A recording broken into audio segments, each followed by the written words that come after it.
à ce troisième moment de notre cycle infernal, puisque nous descendons dans les profondeurs nocturnes de l'héroïsme, dans son envers, et après avoir croisé sur notre route des personnages aussi peu recommandables que Macbeth, Richard III, Iago et quelques autres, nous voici avec un personnage considéré comme diabolique, comme vous l'a montré cet extrait avec Michel Piccoli, qui incarne cette forme de perversion avec une certaine délectation que vous avez pu observer. Et effectivement, on a parfois identifié Don Juan au diable, au grand effarement de Sganarelle, qui regarde égarer cet homme qui ne croit ni au loup-garou et ni à aucune forme d'autre chose que 2 et 2 seront 4, Sganarelle. Qu'est-ce que c'est que ce diable qui ne croit qu'en l'arithmétique? Qu'est-ce que cet homme? Quel homme, comme le dit Sganarelle? Qu'est-ce que ce grand seigneur méchant homme qui est Don Juan? Don Juan, me semble-t-il, est un héros du désir, et sans doute est-ce la raison pour laquelle il nous fascine depuis près de 5 siècles, depuis le moment où, à partir de la première version, celle de Tirso de Molina, espagnole en 1625, jusqu'à nos jours, en passant évidemment par celle de Molière, la version que nous connaissons le mieux, mais aussi le Don Giovanni de Mozart, et puis maintes autres versions, eh bien, il s'agit bien d'un mythe, et d'un mythe de notre Occident moderne, que cette forme d'héroïsme-là. Pourquoi? Peut-être sans doute parce que Don Juan est un archétype d'un individualisme supérieur.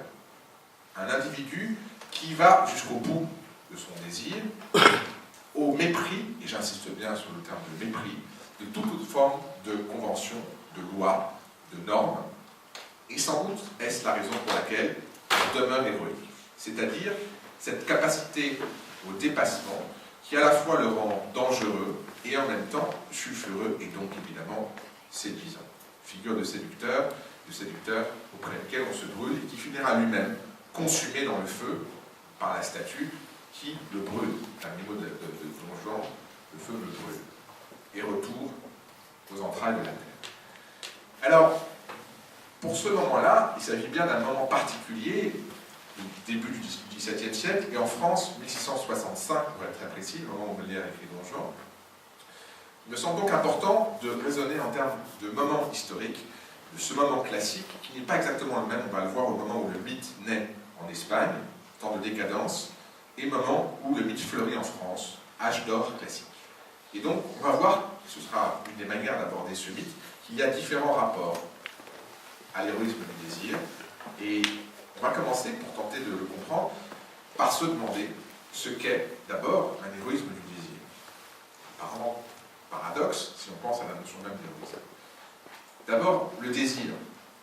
Le désir, me direz-vous, tout le monde en a fait l'expérience, en tout cas, je vous le souhaite à tous, différentes formes de désir. Quand on parle du désir avec ce grand D-là, il s'agit évidemment du désir sensuel, du désir érotique, même s'il est maintes formes de désir. En tout cas, lorsqu'on pense à Don Juan, il s'agit de cette forme de désir-là, au point que ça a donné le donjuanisme, comme vous le savez. Mais que signifie désir? Désir, d'abord, si on s'en réfère à l'étymologie, c'est en latin desiderium, c'est-à-dire le fait de constater et de regretter l'absence d'astre dans le ciel. Desiderium, decidus. C'est donc la perte de l'étoile, le désir. L'étoile n'est plus là, et on en déplore l'absence. La première conception du désir est celle d'un manque, d'une absence, d'un regret, voire d'une nostalgie. Et donc, cette définition du désir comme un creux, comme une sorte de trou, implique qu'il y a un déséquilibre dans le désir, un manque d'être finalement.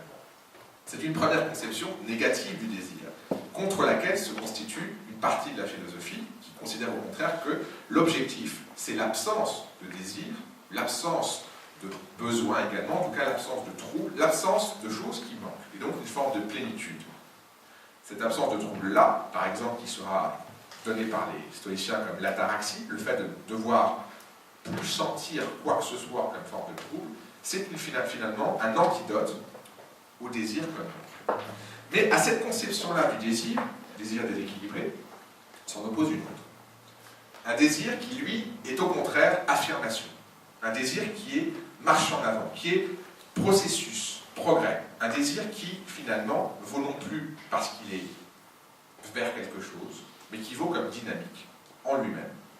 Ce désir-là, ce désir actif, eh bien, c'est le principe de vie, le principe de création, ce qui fait que le désir est ce qui permet même la procréation. Et donc, c'est non plus une conception réparatrice, dirais-je, mais une conception affirmative du désir. Le désir, donc on le voit, est pris entre deux acceptions, mais il est pris aussi entre plusieurs facultés, trois facultés, dirais-je. Si vous regardez les facultés de l'âme telles qu'elles sont thématisées par exemple par la philosophie grecque, par Platon, eh bien, il y a trois parties de l'âme. Il y a la raison, le logos, la tête, qui conçoit, construit, et logique, le logos. Il y a le cœur, le thumos. Le cœur, c'est le courage. Rodrigues du cœur, ce n'est pas simplement la générosité qu'on aura chez Descartes, c'est-à-dire le fait d'avoir une volonté et de suivre cette volonté, c'est une manière, pourrait-on dire, d'être en rapport avec soi, en adéquation avec soi. Donc le cœur, c'est le siège de la volonté, et c'est intermédiaire entre la raison et puis un troisième état, une troisième partie, qui est l'ordre des passions, des instincts, les trois parties du corps. Et donc ces instincts, c'est le ventre et le bas-ventre, les désirs, pourrait-on traduire, les appétits, en tout cas épithumia, en grec, c'est cette partie-là. Et l'homme est composé de ces trois parties qui correspondent d'ailleurs pour Platon aux trois parties de la cité, c'est-à-dire les philosophes rois qui dirigent suivant le logos, les gardiens qui vont défendre la cité avec courage, et puis ceux qui vont produire pour satisfaire les besoins de l'homme, les producteurs, les travailleurs. Trois parties de l'âme, trois parties du corps, et trois parties de la cité. Donc, dans ce trio, si vous voulez, où se place le désir? On pourrait considérer que le désir ne se place qu'au siège des appétits. Eh bien, c'est plus complexe que là, puisqu'il est quelque part entre la volonté et puis l'appétit. Donc, entre deux, traverse le désir. Et c'est une des choses que j'aimerais qu'on réfléchisse ensemble, que cette dynamique-là du désir et cette difficulté à le situer. Puisque non seulement, en termes de faculté, on peut considérer qu'il est fluctuant, mais on peut aussi considérer qu'il a été approché de différentes manières. Le désir, troisième manière d'approcher la question, est quelque part entre les passions, la pulsion et l'instinct. La passion, qui est un concept classique, quand on dit par exemple j'ai une passion pour quelqu'un, j'ai un immense désir pour quelqu'un, est-ce que ça veut dire exactement la même chose? Qu'est-ce que ça signifie? Eh bien, la passion elle-même, déjà, elle a plusieurs sens, et c'est pour moi une de ces caractéristiques du désir que ce changement, que cette manière d'être assez insaisissable. Une des phrases que vous avez entendu prononcer par Don Juan, dans cette espèce de profession de foi de quelqu'un qui ne croit à rien, c'est « tout le plaisir de l'amour est dans le changement ». Tout le plaisir de l'amour est dans le changement. Il y a donc un rapport au temps de changement perpétuel. Et en ce sens-là, la passion elle-même a plusieurs sens qui a changé avec le temps, plusieurs sens différents. Le premier sens, c'est la passion du Christ, c'est-à-dire ce qui est subi, ce qui est ressenti, qui est éprouvé. Voilà. Passion au sens de subir et subir une douleur en particulier. Et cette passion-là est simplement souffrance. Et c'est contre cela, évidemment, que Don Juan va s'insurger. Don Juan n'est pas celui qui pâtit. Il est celui qui agit, qui est traversé par autre chose. Alors, pourrait-on se dire, la passion, c'est le deuxième sens, c'est ce qui vous soulève, ce qui vous pousse vers quelque chose. Le désordre des passions, dira-t-on au moment de l'âge classique. Ce grand désordre-là. Que faut-il faire avec ces passions qui vous soulèvent, qui vous transportent, qui vont traverser Phèdre, par exemple, quelques années à peine après l'écriture de Don Juan? Eh bien, le désordre des passions provoque les désordres du corps, je le vis, je rougis, pâlis, etc. Donc, tout le trouble, absolument, un trouble cellulaire dans mon âme est perdu. Donc ce trouble-là des passions, que faut-il faire pour le moment classique? Il faut tenter de les canaliser. Il ne s'agit pas d'interdire les passions, c'est impossible. Et tout le théâtre, comme Don Juan, vous montre le pouvoir des passions. Il ne s'agit pas de les interdire, c'est absurde. Mais il y a plusieurs stratégies par rapport aux passions. On verra que cette pensée stratégique, évidemment, Don Juan l'utilise. On peut d'abord ruser avec la passion. Par exemple, c'est ce que fait la princesse de Clèves. La princesse de Clèves est amoureuse d'un homme, mais son mari mort, elle va différer, elle va dire « nous verrons plus tard ».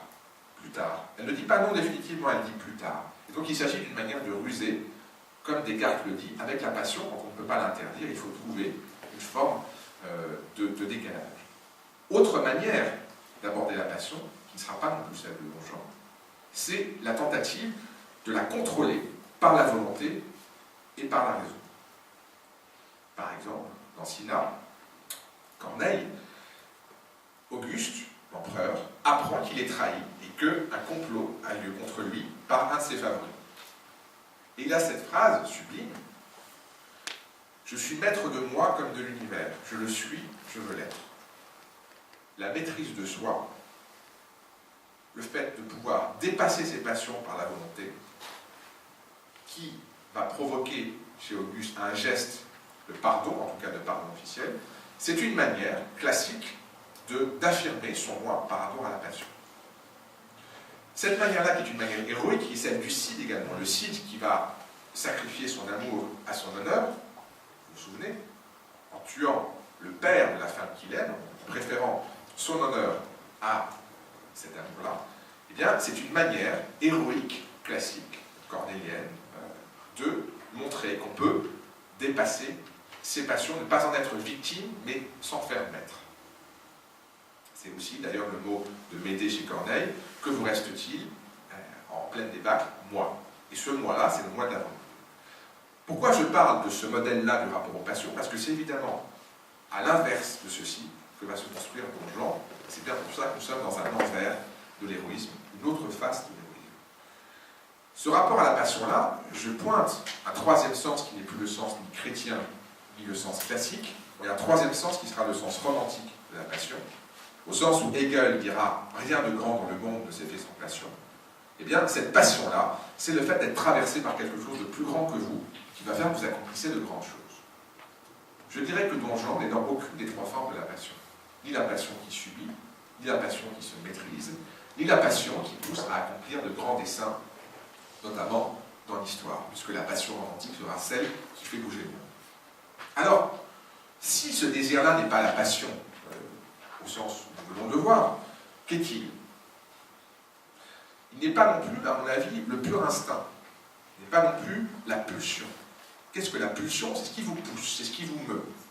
La pulsion est à la frontière, me dira Freud, du biologique et du psychique. La pulsion est vraiment ce nœud-là où quelque chose se joue et qui fait que vous allez être mu, poussé à faire quelque chose. Donc on n'est plus dans la passion traversée, on est poussé à une autre forme de dynamique. Et cette pulsion-là a été observée bien avant la psychanalyse. Par exemple, chez Saint-Augustin, vous avez un discours sur les différentes pulsions. Et quelles sont ces pulsions? Il y a trois libidines, trois formes de libido, si vous voulez. La libido, ce sera la dimension érotique, mais il y a trois formes de libido. La pulsion qui vous donne envie de savoir, qui sera la curiosité. La pulsion qui vous donne envie de dominer, qui vous fait dominer. Et puis la pulsion qui vous donne envie de sentir. Libido siendi, désir, pulsion de savoir, pulsion de dominer, libido dominandi, et libido satiendi, pulsion de sentir. La sensualité, ou la concupiscence, comme le diront les pères de l'Église, la concupiscence. Alors, est-ce que le désir, c'est cette pulsion de sentir, de ressentir? Eh bien, à mon avis, non. Pas seulement, en tout cas, en partie aussi. Tout ceci vise à quoi? Le fait de tenter de traquer le désir, c'est de montrer justement qu'il est insaisissable. Il n'y a pas simplement manque ou affirmation, il n'y a pas la passion telle qu'on vient de le voir, il n'y a pas ces formes de pulsions-là qui font qu'on est simplement traversé, il est ailleurs. Peut-être que le désir est ce qui vous emmène ailleurs, ce qui vous déplace. Et peut-être que cet héroïsme du désir-là, c'est celui qui va impliquer la traversée et un rapport particulier au temps. Donc, voilà pour réfléchir sur les tensions réellement du désir même. À partir de là, que signifierait un héroïsme du désir? Il me semble que pour le comprendre, il faut d'abord se demander le rapport essentiel du désir et de l'amour.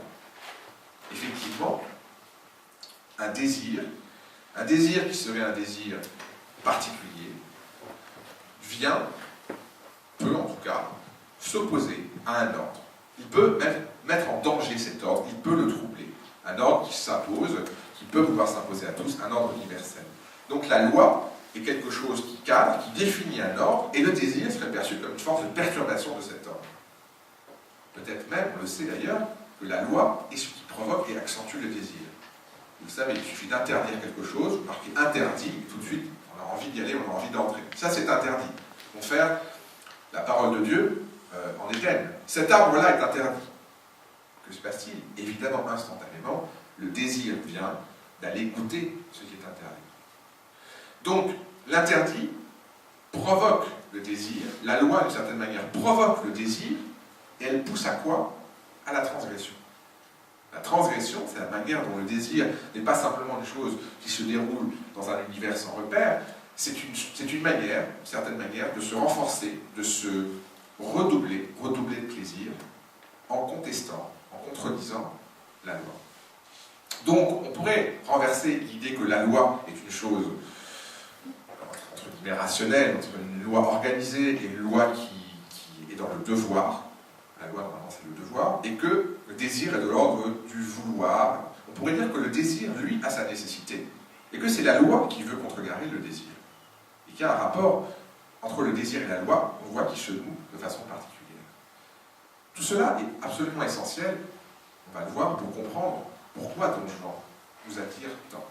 Ce qu'il y a dans cet héroïsme-là de si particulier et de si singulier.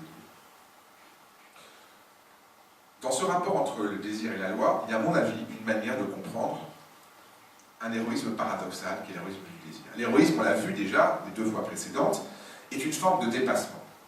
L'héroïsme suppose d'aller au-delà de ce qui serait normal. C'est une manière, par des actes, par des exploits, d'affirmer une valeur essentielle, parfois plus essentielle que la vie même. L'honneur, le salut de la cité, l'amour pour une femme, un idéal.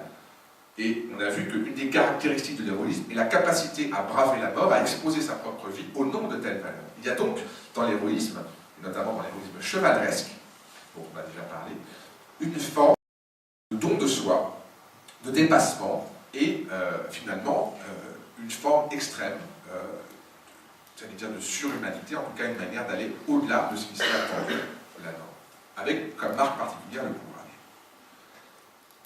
L'héroïsme, en ce sens-là, se réfère à des valeurs qui sont des valeurs qui peuvent être universelles, des valeurs morales, en tout cas, impliquent une éthique particulière.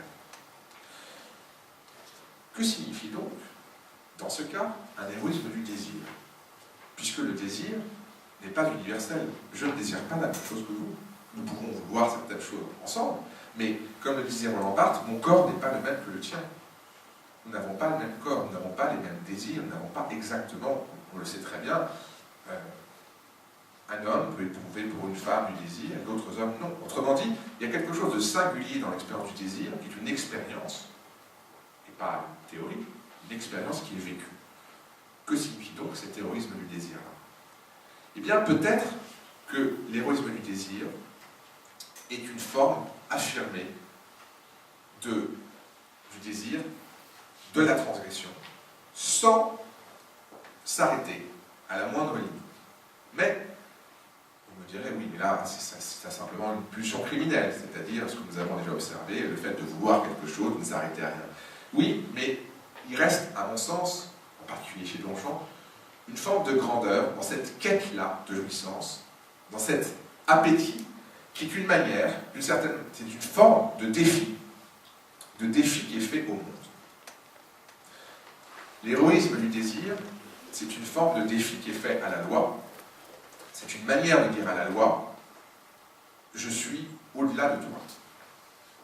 Mais, paradoxalement, plus nous contestons la loi, et plus nous en montrons l'existence. Donc Don Juan a ce rapport paradoxal à la loi. L'héroïsme du désir qui montre la loi. Là, on commence à esquisser un contour, et on en voit les complexités, mais me semble-t-il, pour arriver à j'allais dire, pénétrer Don Juan, aller au cœur de ce qu'il caractérise, il me semble qu'il faut comprendre le moment dans lequel il se trouve, un moment de guerre entre des ordres et des désordres. On va s'intéresser en particulier au Don Juan de Molière.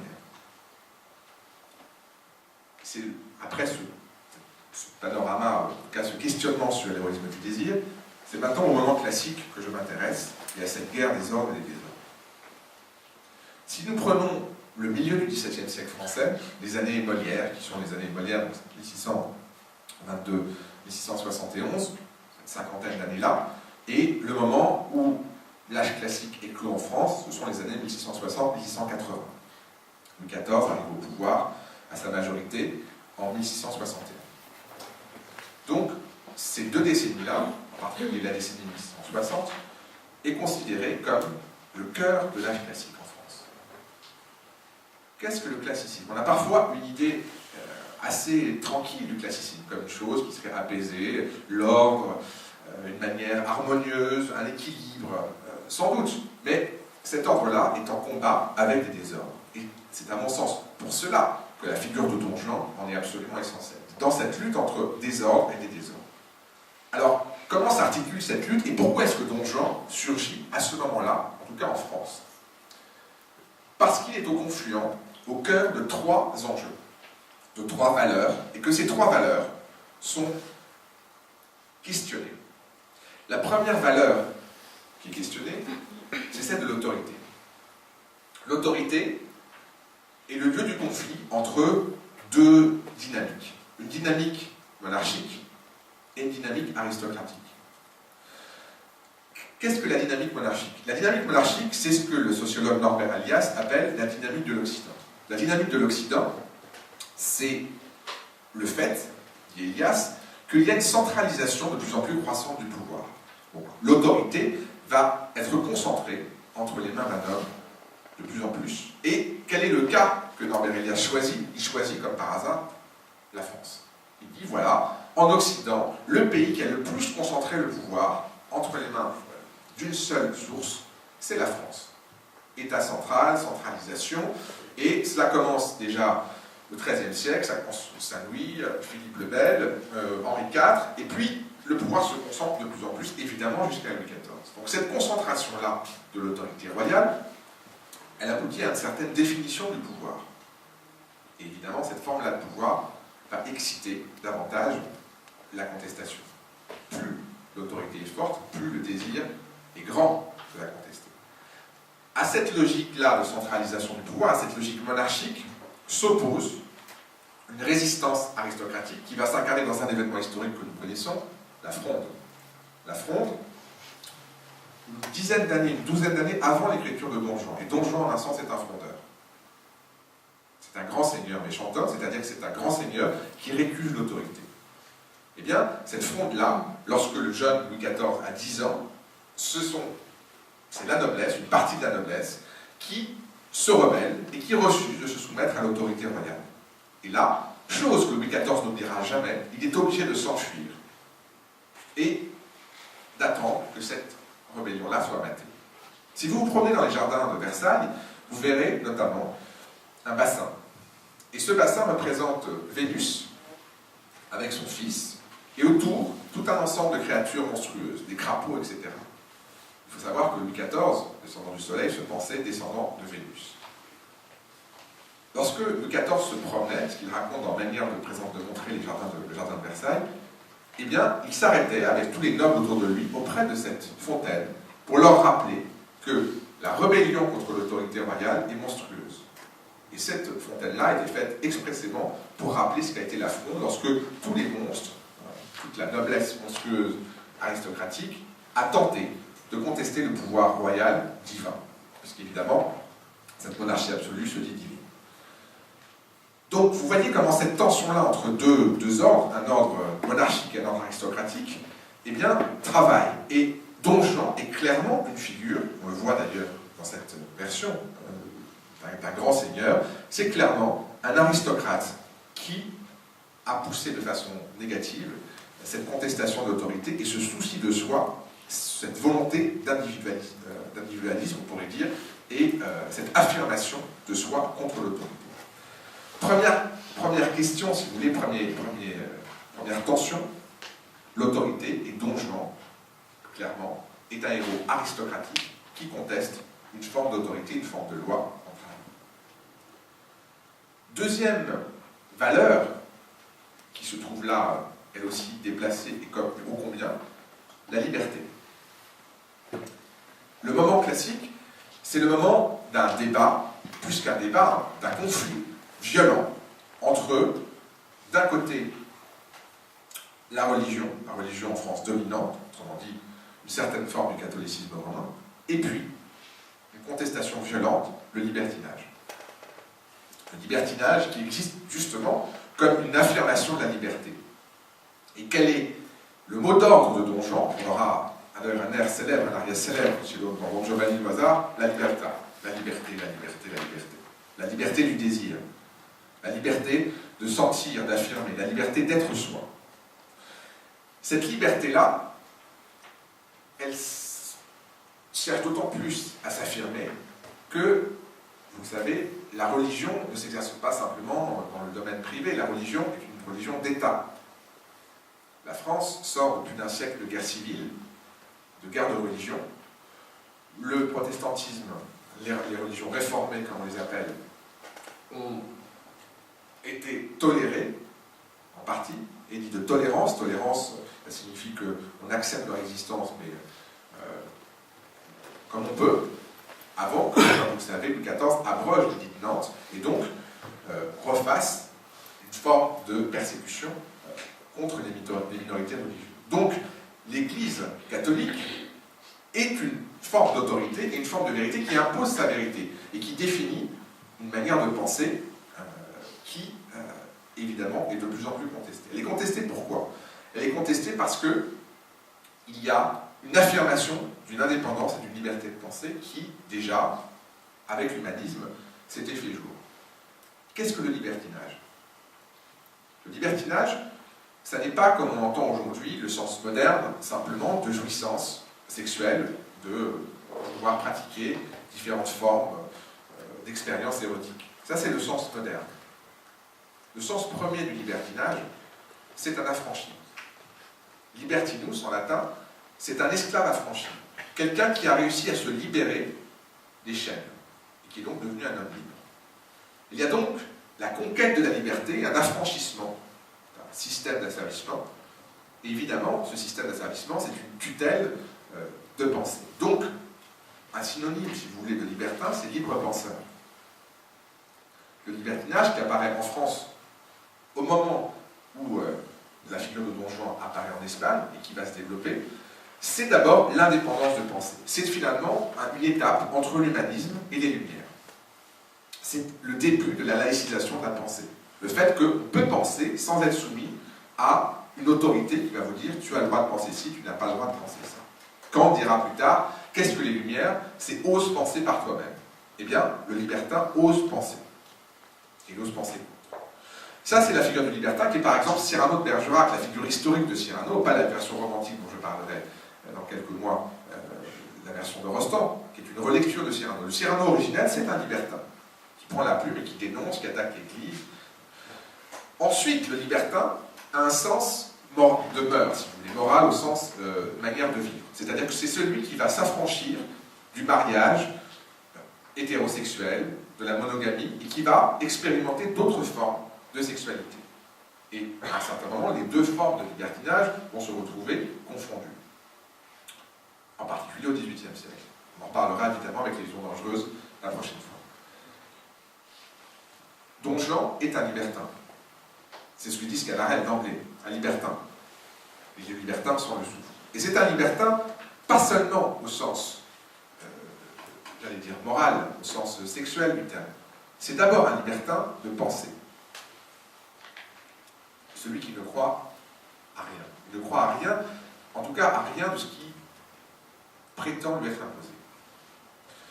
Donc, disais-je, si on voit les trois valeurs, première valeur, autorité, Don Juan est du côté de l'aristocratie, liberté, l'aristocrate libertin, et troisième valeur, la question de la vérité. La vérité met en présence deux ordres. Ces ordres-là sont le rationalisme et le scepticisme. Qu'est-ce que le rationalisme? Le rationalisme, c'est le fait, c'est un système de pensée qui affirme que la raison peut parvenir à la vérité. Par la raison, je peux atteindre la vérité, je peux toucher ce que sont les choses. C'est ce que dira Descartes. Je pense, je construis un raisonnement, et pour peu que j'ai un socle ferme dans mon raisonnement, je vais atteindre le vrai. En face de cette prétention à atteindre la vérité, il y a le scepticisme. Et toute la question de « à quoi croyez-vous ?» question que pose Ganarelle à Don Juan. Don Juan ne répond rien. Il répond « oui, surtout, oui, certainement ». Donc, il ne donne pas de réponse. Le sceptique dit qu'il n'y a pas de vérité possible. On ne peut pas atteindre la vérité. C'est pour ça que la question que posait Montaigne, c'est la question « que sais-je ?» Le sceptique ne peut même pas affirmer qu'il ne sait pas. Il peut simplement dire « que sais-je ?» C'est l'ordre de la question. Et là, on voit pourquoi est-ce que Don Juan apparaît à ce moment-là. Il apparaît entre le rationalisme, entre la raison qui va calculer, qui va compter, 2 et 2 sont 4, c'est Ganarelle, et 4 et 4 sont 8, et puis le doute qui porte sur tout. Que reste-t-il quand on a douté de tout? Du soi. Et pas un moi qui serait un moi intérieur, le moi du désir, l'individualité de l'expérience, ce qui traverse. Donc Don Juan, on le voit avec cette typologie des valeurs, est un libertin, aristocrate, sceptique, qui va utiliser la raison pour son propre désir. Dans ce contexte-là, dans cette guerre des ordres où surgit cette figure dangereuse et contestatrice, puisqu'elle met en cause l'ordre établi, Molière fait vraiment de Don Juan, à mon sens, une exception. Il n'y a guère que Tartuffe qu'on puisse comparer à lui. En effet, si vous regardez le système des personnages de Molière, ils se placent de part et d'autre de la vérité. Certains voient la vérité, certains sont lucides, et d'autres ne la voient pas. Et pourquoi est-ce qu'ils ne la voient pas? Parce qu'ils sont possédés par une manie. Ce sont des maniaques, au sens de la manie, c'est-à-dire la folie au sens grec. Ils sont possédés par quelque chose qui est plus fort que tout, et qui les pousse à faire tout ce qu'ils font. La manie d'Harpagon, c'est l'argent. L'argent, ma cassette. Les beaux yeux de ma cassette. Donc, l'argent qui fait qu'il veut absolument tout faire en fonction de ce critère-là. La manie d'Argan, dans le malade imaginaire, c'est évidemment la maladie, la santé. La manie du bourgeois gentilhomme, c'est la noblesse. La manie d'Alceste, c'est la vérité. Je veux qu'on soit sincère et qu'en homme d'honneur, on ne lâche aucun mot qui ne parte du cœur. Être sincère à tout prix. Chacune de ces figures de Molière a donc une manie, ce qu'on appelle aussi une marotte au sens d'une chose. Vous savez, la marotte, c'est le bâton, c'est le bâton des fous, et c'est la chose qu'on regarde de façon obsédante. Ils ont une obsession, ce sont des monomaniaques, qui ont une idée fixe. Et cette idée fixe implique qu'ils lisent le monde d'une certaine manière absolument. Alors me direz-vous, oui, parce que là, la manie est un désir. Oui, c'est un désir, et c'est un désir, si vous voulez, qui rend aveugle à tout le reste. C'est un désir qui est un désir opaque. C'est un désir qui n'a pas conscience qu'il est en train de transformer le monde pour le rendre à son image. Autrement dit, c'est une chimère. Ce sont des personnages qu'on appelle chimériques. Un autre terme, c'est le terme de visionnaire. Des visionnaires, vous savez, ce sont ceux qui ont des visions. Il y a une pièce du début du XVIIe siècle, contemporaine de l'apparition de Don Juan, ça s'appelle Les Visionnaires, et chacun a une sorte de manie. Donc vous avez une femme qui pense que tous les hommes l'aiment, et chaque fois qu'un homme la croise, il dit « je sais que vous êtes fou de moi ». Donc chacun a sa manie, si vous voulez, ce grain de folie-là. Les personnages de Molière, les personnages centraux, d'ailleurs tous joués par Molière, tous ceux-là en tout cas, sont des personnages à manie. Alors vous me direz « oui, mais donc Don Juan est un personnage à manie ». Quelle est la manie du Don Juan? L'amour, le désir, donc c'est le désir non pas d'un objet particulier, c'est le désir absolu.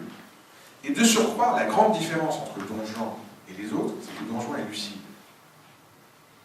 Donc c'est un personnage qui est mu par une idée, un désir, c'est le désir en soi même, mais avec une lucidité parfaite qui va lui permettre de manipuler le monde. Les maniaques sont en général victimes de leur désir chez Molière. Il est très facile de manipuler Argan à la fin en lui disant qu'il va devenir médecin, on fait une sorte de cérémonie, et il est très facile de dire au bourgeois gentilhomme, on va faire une cérémonie turque et vous allez devenir le grand Mamamouchi, et voilà. Et donc, on entre dans un délire, on entre dans le délire de ces personnages, et ils y croient. Don Juan est le plus lucide de tous. Don Juan est non seulement celui qui ne se laisse pas abuser par son désir, mais qui est au contraire capable d'utiliser pour manipuler et transformer le monde. D'une certaine manière comme Tartuffe. C'est pour ça que ces deux personnages sont beaucoup plus dangereux que les autres. C'est pour cela aussi que Molière ne les jouait pas. Molière, dans Don Juan, joue Sganarelle. Molière, dans Tartuffe, joue Orgon. Il joue celui qui se fait avoir. Il joue la personne qui est abusée. Il joue la personne qui est victime de ses chimères. Pas l'homme dangereux au regard pénétrant qui va être capable d'utiliser les chimères des autres. De surcroît, et c'est là qu'on voit vraiment l'absolue singularité de Don Juan chez Molière, si vous regardez la manière dont ces chimériques, comme on pourrait les appeler, sont organisés, vous pourrez considérer qu'il y a deux valences, si vous voulez, deux grandes familles de chimériques.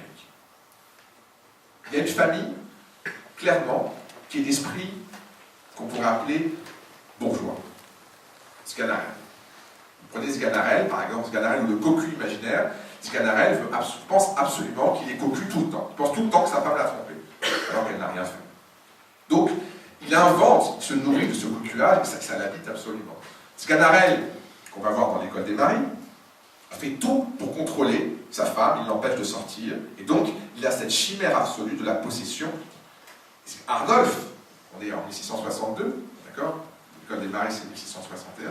1662, Sganarelle devient Arnolphe dans l'école des femmes. Qu'a fait Arnolphe? Il a trouvé une orpheline de 4 ans, il l'a mis dans une maison enfermée en la laissant inculte, analphabète, il a cuisiné sa petite soupe dans un coin pour la rendre la plus bête possible, et donc on a là une sorte de tyrannie absolue pour dominer complètement eh bien, ce qui est son fantasme de l'épouse parfaite.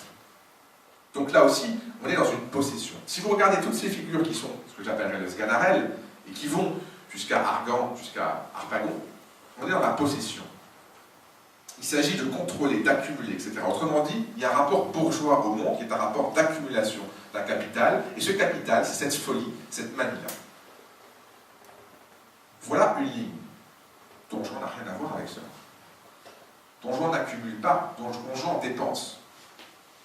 Il est dans la dépense. Vous me direz, il accumule les conquêtes. Oui, mais il ne les compte pas.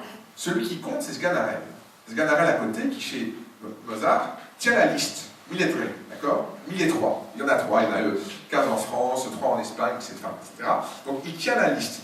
Don Juan, lui, passe d'une femme à l'autre, et on a l'impression que chaque femme nouvelle est la femme.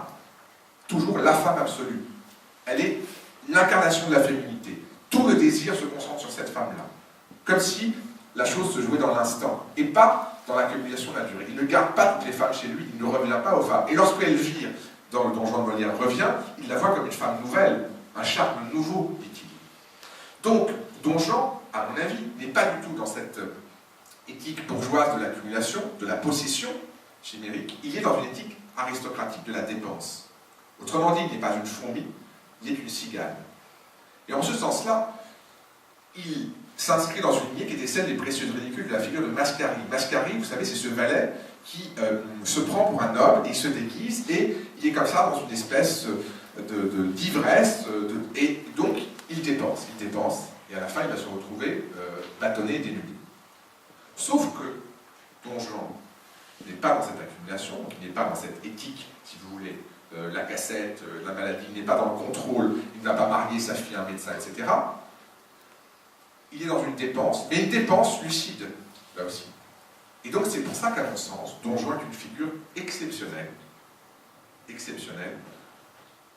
qui peut devenir Tartuffe vers le 5e acte du Don Juan de Molière. Il commence à devenir hypocrite, et là, Sganarelle dit, on a atteint le sommet avec l'hypocrisie en plus. On voit là que, et cela correspond à ce que je disais au début sur le caractère insaisissable du désir, il y a une forme de singularité absolue. Et je pense que Don Juan est cette figure de l'héroïsme singulier absolu. Alors maintenant, après avoir évoqué l'héroïsme du désir, questionner cet héroïsme-là, et le moment classique en voyant ces 3 valeurs et les tensions des ordres, et puis la manière dont chez Molière, ces questions, ces personnages chimériques trouvent en Don Juan un contrepoint, eh bien, on va maintenant s'intéresser plus spécifiquement, on va pas cesser de s'y intéresser, mais on va voir comment Don Juan lui-même est une figure contradictoire, et en même temps un archétype de ce désir-là et de ces tensions-là. Si vous prenez d'abord la figure de Don Juan chez Tirso de Molina, donc l'abuseur de Séville, pièce de 1625, c'est un théâtre qu'on connaît mal, le théâtre espagnol en France, on connaît beaucoup mieux, au combien le théâtre anglais, élisabétain, shakespearien. C'est un grand théâtre qui est méconnu. Il y a un nombre de pièces immenses. Par exemple, Tirso de Molina, l'auteur de Don Juan, l'abuseur de Séville, a écrit 317 pièces. En général, on n'a pas lu. Quand on a lu une, c'est justement ce Don Juan. Don Juan 1625, qui reprend une pièce, qui reprend une histoire, même avant d'être une pièce, l'histoire qui a été rapportée d'un homme qui, à soir d'ivresse, aurait insulté la statue d'un homme et, raconte l'histoire, cette statue se serait vengée et serait venue tuer cet homme. Au début donc du mythe de Don Juan Tenorio, il n'y a pas de femme. Il y a un homme qui blasphème et une statue. On verra comment ce couple-là est au moins aussi essentiel que celui de Don Juan et les femmes. Un blasphémateur et une statue du commandeur. Chez Tirso, on a la particularité d'un Don Juan que l'appellerait un Don Juan primitif. Et il faut comprendre cela pour comprendre comment Molière, à mon avis, opère un Don Juan au second degré. Le Don Juan de Tirso de Molina, c'est un Don Juan au premier degré. C'est-à-dire qu'il vit complètement dans l'instant. Juste dans l'instant. On va me dire, mais Molière aussi. Pas exactement. À mon sens, Molière présente un Don Juan avec un projet. Qui n'est pas du tout l'homme sans projet de Tirso. D'abord, quel est le contexte? On se trouve dans une Espagne complètement décadente. 1625, c'est le moment, si vous avez vu Pierrot le Fou de Godard, à un moment, ce personnage est dans une baignoire et il lit une histoire de l'art. Et cette histoire de l'art raconte l'Espagne au moment, justement, du XVIIe siècle. Et il dit, l'Espagne était triste. L'Espagne de Velázquez était triste. Un monde de nains, de monstres, difformes, etc. Qu'est-ce que l'Espagne de cette époque-là? C'est une Espagne qui a vécu complètement sur sa grandeur du siècle précédent, l'Espagne des Habsbourg, qui a conquis le monde, qui a conquis les Amériques, qui a gouverné l'Europe, l'Espagne de Charles Quint et surtout celle de Philippe II, l'Espagne, qui est mort en 1598. Et cette Espagne-là, eh bien, elle a vécu dans le faste absolu. Elle a été dans la dépense totale. Si vous connaissez Le Capitaine à la Triste, par exemple, le film qui résume plusieurs romans, vous voyez cette espèce de noblesse désenchantée qui vit sur une grandeur passée, qui devient de plus en plus pauvre, parce que tout l'or des Amériques est passé par l'Espagne, a été dépensé pour partir vers les Pays-Bas. Donc, l'Espagne s'appauvrit, l'Espagne n'est plus maîtresse du monde. Et quelle est la puissance qui commence à monter? La France. La France de Louis XIII, de Mazarin, de Richelieu de Mazarin plutôt, de Louis XIV, cette France-là est en train de devenir la puissance européenne, avant à son tour d'être supplantée au XVIIIe siècle, à la fin du XVIIIe siècle, par l'Angleterre. Donc, l'Espagne est en décadence, et il y a une sorte de vacance totale du pouvoir, une sorte de désordre, et une jeunesse insouciante, dorée, qui vit entre des frasques, une sorte d'excentricité, de maniérisme, donc une sorte de dépense sans objet, une manière complètement extravagante qui n'est plus du tout la puissance et la conquête antérieure. Le symbole de cette jeunesse-là, une jeunesse dorée, vous voyez un peu une sorte de Fellini des années 50, 60, la Dolce Vita, mais en pire, d'accord? Quelque chose de cette folie-là, de cette dépense-là, accouche de Don Juan, qui est le représentant de cette noblesse-là. Qui est Don Juan chez Tirso de Molina? C'est le fils du vice-roi. Très important. C'est-à-dire celui qui a une fonction de pouvoir énorme dans les Espagnes, et son fils est un dégénéré. Un dégénéré au sens où il refuse totalement de s'inscrire dans la lignée paternelle. Et je l'ai dit, le rapport initial de Don Juan, c'est celui d'un homme qui blasphème et une statue du commandeur. Don Juan, c'est celui qui refuse la loi du père. Il refuse la loi du père. Il refuse même le nom du père. Première scène de Tirso de Molina. Qui es-tu? Puisqu'il vient de coucher avec une femme. Il va s'enfuir dans la nuit, puisqu'elle n'a pas vu son visage, et elle s'aperçoit que ce n'est pas l'homme qu'elle pensait. Elle sort des flambeaux, cette femme, et elle lui dit, mais qui es-tu? Et que répond le personnage? Un homme sans nom. Un homme sans nom. Don Juan, comme le désir, n'a pas de nom. Et plus tard, on dira de lui, un homme qui a des ailes. Le désir a des ailes. Le désir ne s'arrête pas, ne s'arrête nulle part. Il traverse les murs, il saute par-dessus les barricades. Donc, cette figure-là, du désir, est une figure qui va traverser Et quelle est la parole que ne cesse de répéter Tirso de Molina lorsqu'on lui dit « mais tu vas payer pour tout ça, tu vas devoir rendre des comptes ». Il ne cesse de répéter « j'ai bien le temps de voir venir ». J'ai bien le temps de voir venir. On verra. Plus tard. Plus tard. Pas maintenant. Maintenant, c'est quoi? C'est le pur temps de la jouissance. Et ce donjon-là va abuser, puisque c'est le nom, l'abuseur de Séville, d'accord? Burlador en espagnol. Burlador, c'est celui qui fait des burlas, des farces. D'accord? Donc, il fait des farces, il fait des tours. Et ces tours sont censés être des tours sans conséquence. Sans conséquence, avec à chaque fois une femme qui va se retrouver arrachée à quelque chose, arrachée à son père, arrachée à son mari en pleine noce paysanne où arrive Don Juan et il l'emmène la marier. À chaque fois, Don Juan, et c'est pour cela qu'il est iconoclaste, il détruit des idoles, il détruit les valeurs de la société. Et quelles sont ces idoles qu'il détruit? Le devoir, la famille, le mariage, la société patriarcale. Donc, il représente un danger. Et pourtant, il n'a pas de projet. Il est simplement dans l'instant de la jouissance, il est simplement dans le plaisir immédiat. Ce n'est pas du tout une forme, si vous voulez, de révolutionnaire avec un projet, ce n'est pas un poète maudit, ce n'est pas un nihiliste qui veut détruire le monde, il n'a pas de projet.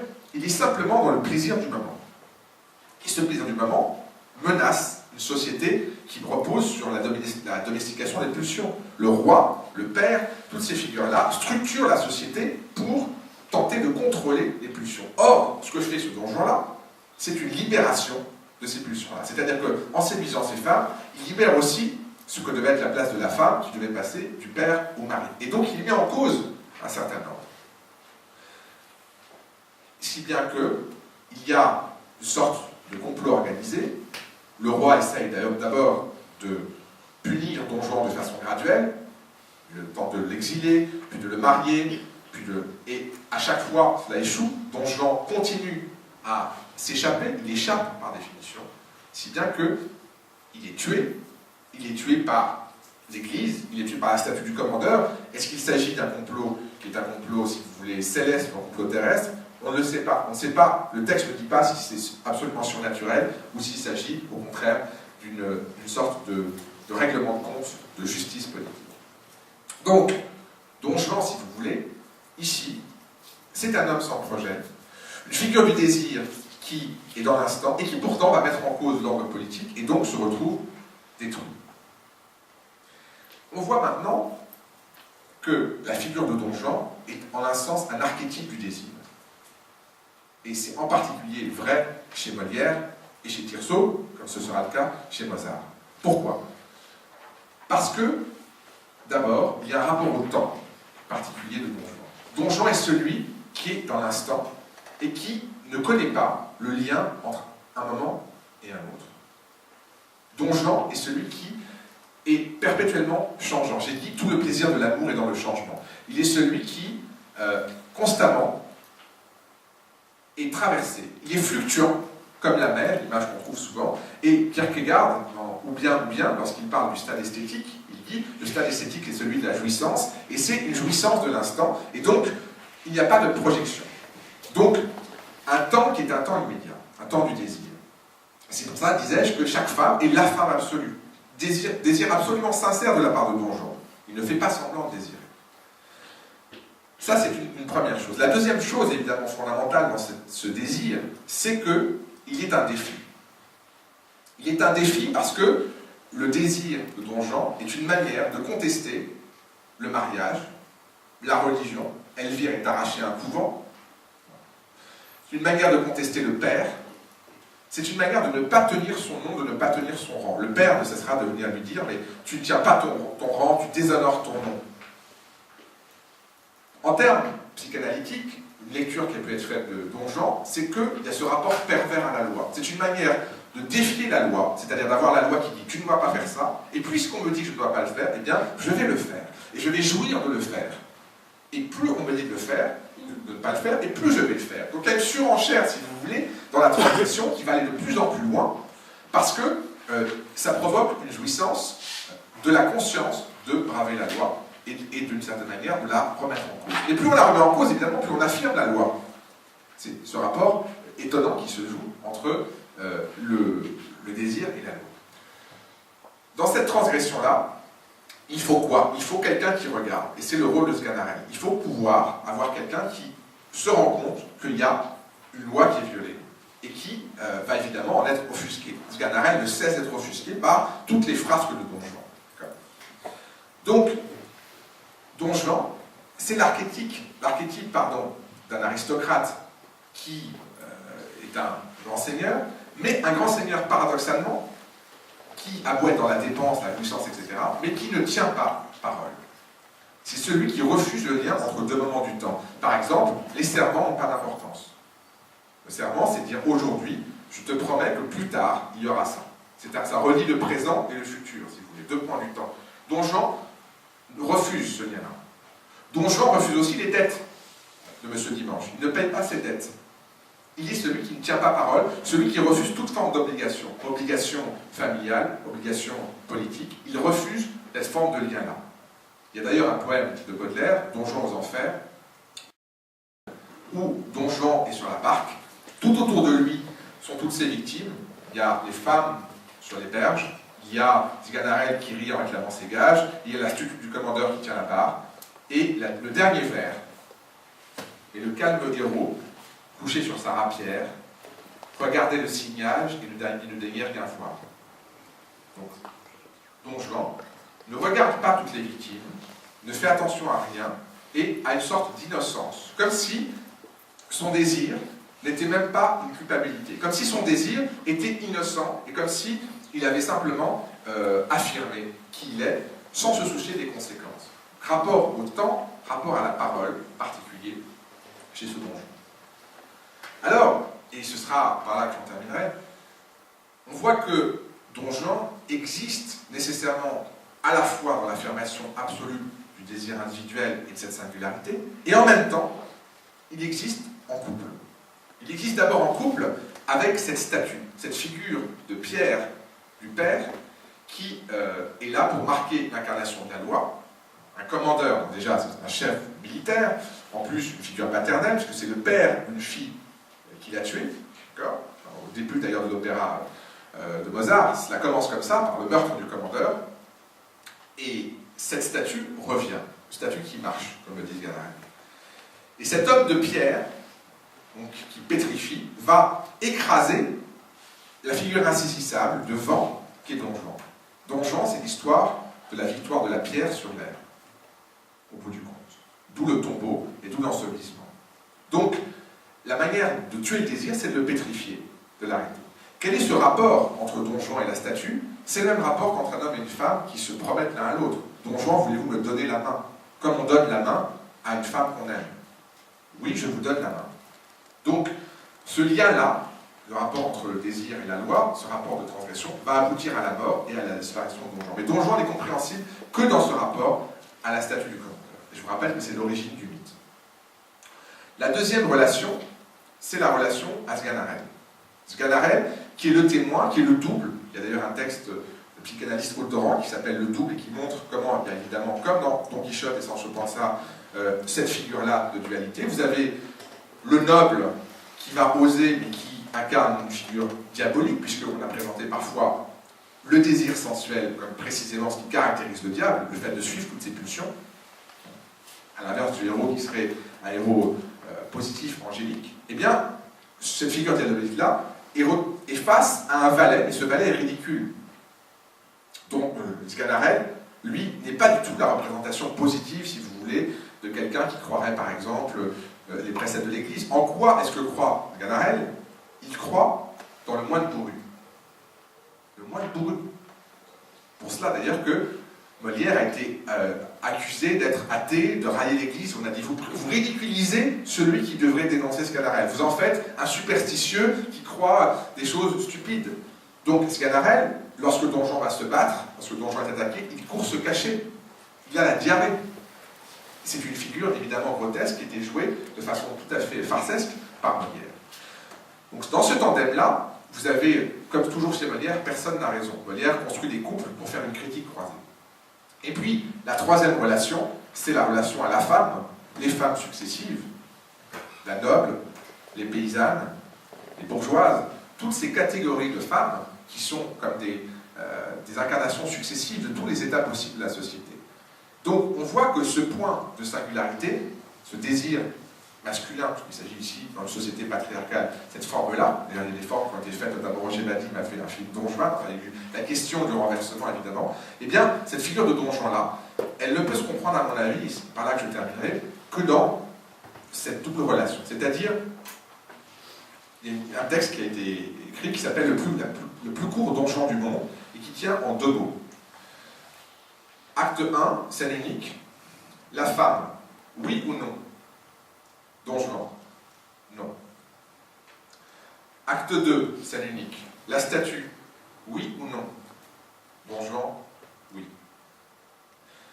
Donc, le refus, si vous voulez, de s'engager dans l'amour, je trouve cette pièce absolument brillante de synthèse. Le refus de l'engagement amoureux, de l'engagement à la femme, d'un côté, a pour contrepoint le défi à la loi. Oui, je prends la main, oui. Don Juan, vous m'avez invité à dîner, dit la statue chez Mozart, je suis venu, donc, et on accepte jusqu'au bout, jusqu'à la mort. La raison, à mon avis, ce sera ma conclusion, pour laquelle Don Juan reste héroïque, c'est qu'il suit son désir jusqu'à la mort, sans lâcheté. Il n'y a aucune lâcheté chez Don Juan. Il y a évidemment un parcours semé de cadavres en termes d'honneur, etc. Mais il y a une manière héroïque d'aller de défi en défi et d'une certaine manière de braver l'ensemble des codes sociaux, l'ensemble des normes morales. On a bien là une forme d'héroïsme du désir qui fait, à mon sens, de Don Juan non seulement un héros, non seulement un conquérant comme Alexandre, comme on l'entend à l'intérieur de cet extrait que vous avez vu. Il voudrait qu'il y ait d'autres mondes, ce qui en fait vraiment une figure héroïque. Mais à mon avis, Don Juan est le meilleur des acteurs. C'est pour ça que c'est un personnage de théâtre, parce qu'il peut prendre tous les masques, il peut jouer toutes les formes d'amoureux, il les ressent, il peut utiliser toutes les langues, il est capable de parler de toutes les manières possibles. Il est dans l'instant pur, il est celui qui va être au présent absolu, il est absolument énergie, il est absolument singulier, absolument incarné. Sans doute, ce héros du désir est-il le plus grand des acteurs. Je vous remercie.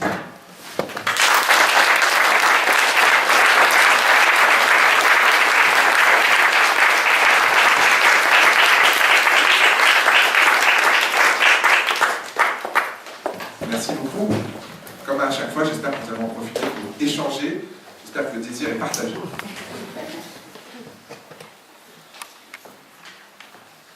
Questions, commentaires?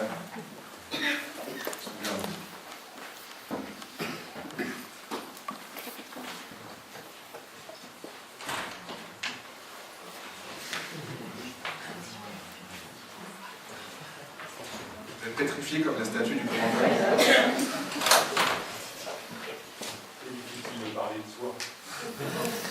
Ah, voilà une belle remarque. On parle toujours de soi quand on parle du désir, ça c'est vrai.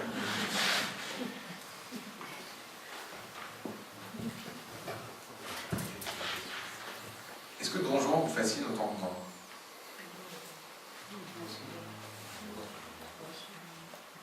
Alain? Ah voilà, c'est voilà, la réponse. Les hommes, il n'est pas.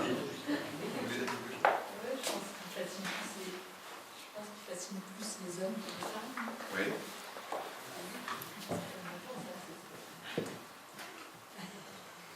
Parce que les hommes se voient en Don Juan.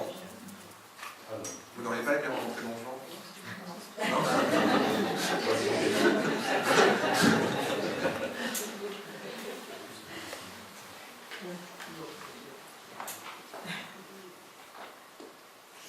Vous voulez parler? Ah. Si je peux me permettre, le rapport à Don Juan, homme-femme, les hommes qui donc, seraient fascinés par Don Juan, la figure de Don Juan, et les femmes qui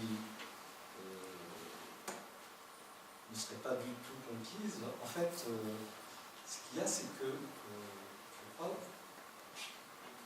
Don Juan n'apparaît pas comme Don Juan de femme, justement. C'est son masque.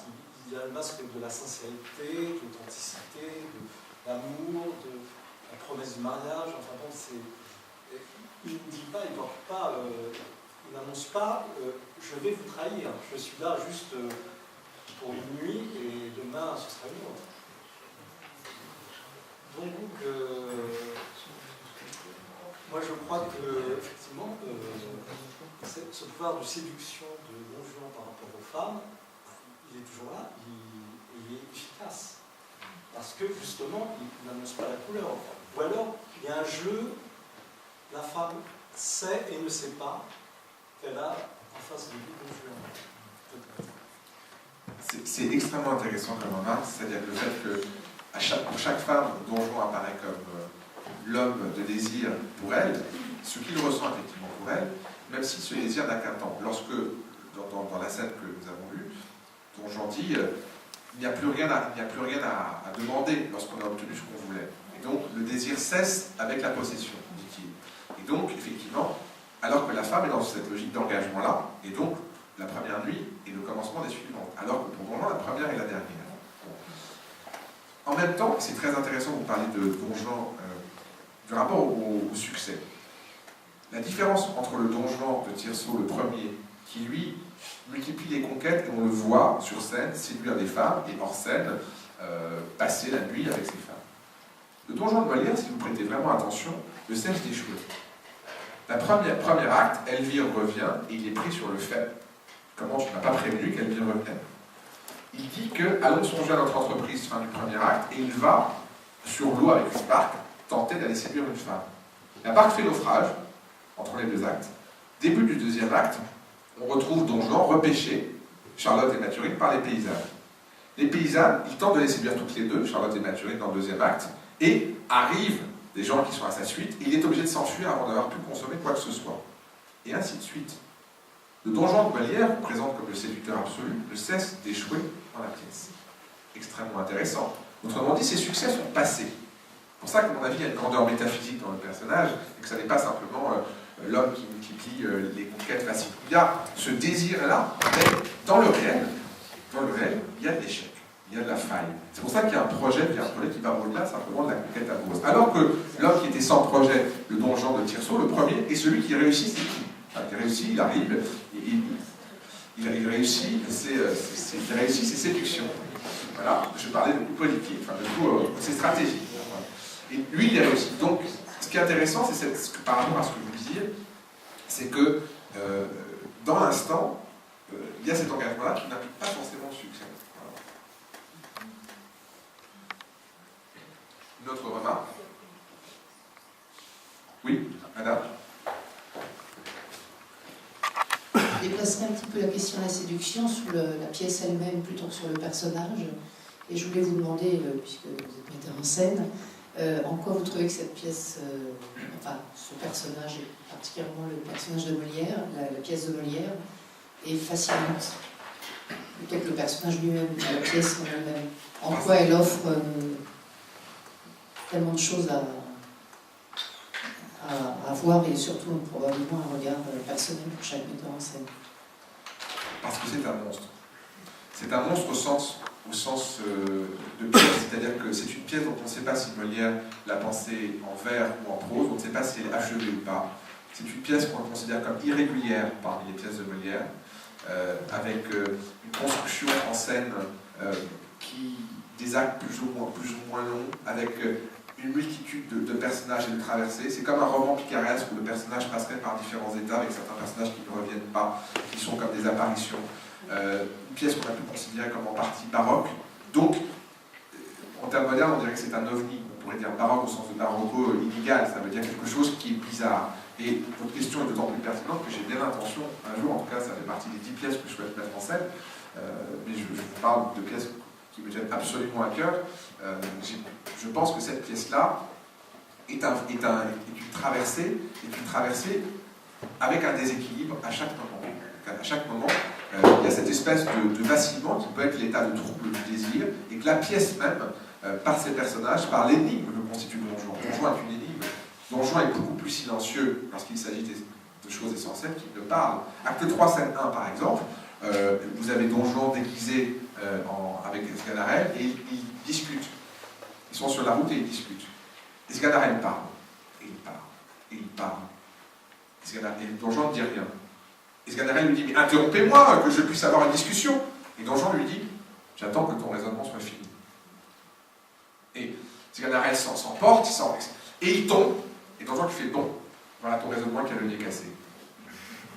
Ce que je trouve fascinant, c'est cette part, là, pas de nuit, mais cette part d'opacité.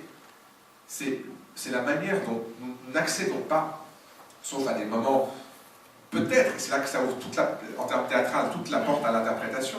À certains moments, on se demande, par exemple, une question qui a été posée souvent, c'est Don Juan a-t-il une angoisse métaphysique? A-t-il, par exemple, une crainte de Dieu? Est-ce qu'il croit en Dieu? Est-ce qu'il est athée? Est-ce qu'il nie Dieu ou pas? On a pu dire que le Don Juan de Tirso c'était un impie, il croyait en Dieu mais il le défiait, que le Don Juan de Molière est un athée. C'est quelqu'un qui va dire qu'il ne croit pas en Dieu. Et qui d'ailleurs va nier le surnaturel, il va dire non, non, la statue n'a pas bougé. C'est sans doute un... Donc, il y a, si vous voulez, une espèce comme ça d'ouverture, d'incertitude, et c'est cela, à mon avis, qui fait aussi la grandeur de la pièce. Ce sont les silences de Don Juan. Je cherchais d'autres héros du désir. Et j'en trouve pas. Et vous en trouvez d'autres? Oui, on cite souvent Faust comme autre figure du désir, mais du désir de vérité, du désir de savoir. Mais certainement de façon moins essentielle que Don Juan. Don Juan, c'est vraiment le désir pur de certaine manière. On pourrait même aller jusqu'à dire que beaucoup de héros, sinon tous, sont traversés par du désir. Il y a un désir de puissance, etc. Mais le désir en soi, ce n'est pas un désir de quelque chose. C'est ça qui est fascinant chez Don Juan. Ça n'est pas un désir de quelque chose, c'est le désir. Ce n'est pas un désir d'un objet. Qui d'autre? On pourrait dire, vous parlez de héros en général ou de anti-héros? Non, de héros qu'on pourrait assigner à Don Juan. Je n'en vois pas. Qu'est-ce que vous en pensez? Valmont. Valmont, on en parlera la prochaine fois, c'est une transition parfaite. Valmont, à mon sens, n'est pas à la hauteur de Don Juan. Mais il est à certains égards plus fort et à d'autres, il n'est pas à son niveau d'enjeu. Mais Valmont est un libertin, certainement. C'est aussi une figure du désir qui soumet tout à son désir. Et pas seulement à son désir, aussi à son amour. C'est une bonne question. D'autres figures du désir? Par vous, Alain, je ne vois pas.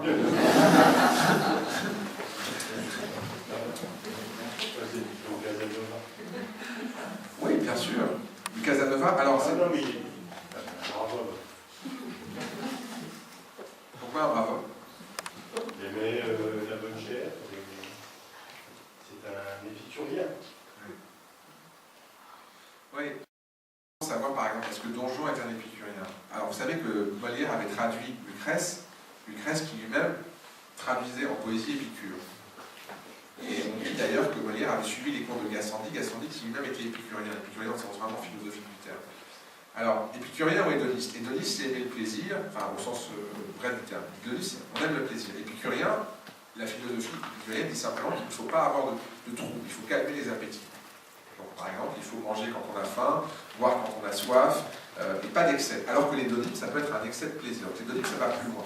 Mais est-ce que Don Juan est épicurien? Est-ce que Don Juan aime le plaisir? Je ne sais pas. Je pense qu'il est dans le désir. Le désir et le plaisir, c'est différent. Vous préférez Casanova, vous préférez le plaisir. Très bien.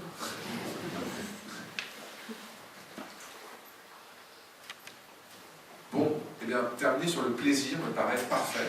J'espère que vous en avez eu avec moi ce soir. Merci beaucoup. Et nous parlerons toujours de libertinage, mais à un degré autre la prochaine fois. Je passe la parole à Gabriel qui va vous en parler.